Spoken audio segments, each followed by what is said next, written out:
階段9個旅遊熱點項目，包括開放油麻地警署、參觀香港製造產品生產過程，最快今季起陸續推出。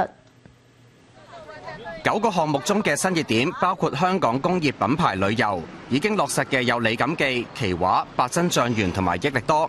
通過組團俾遊客參觀同埋感受產品製作，亦都可以順便買埋手信。今年第3季起試行。現有景點就會發展深度遊。九龍城寨之圍城場景展覽會擴大規模，喺九龍寨城公園展出3年，並且以呢度為出發點，帶動九龍城嘅消費美食。近期網紅推介打卡熱點油麻地警署，今年第4季會開放俾遊客入去裡面參觀。3個紀律部隊、警隊、消防同埋懲教博物館，亦都會為旅行社提供預約參觀。新常態嘅旅遊模式同埋旅客嘅喜好咧，越嚟咧係越睇重熱點咧有冇香港嘅特色啊，同埋港味。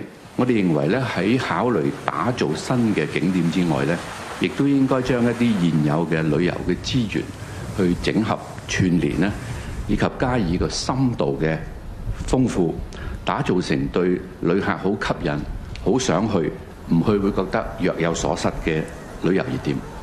其他熱點項目仲包括舊城中環深度遊，以全球最長嘅有蓋扶手電梯為中軸，將人流帶到左右兩邊嘅文藝、歷史、美食聚腳點。金鐘添馬公園種植嘅紫花風鈴木同埋勒杜鵑喺1至4月嘅花期營造花海。乘住4徑熱，政府力推較為親民嘅入門版4山行，太平山、鳳凰山、大帽山同埋西貢海橋咀郊遊徑會優化山徑設施。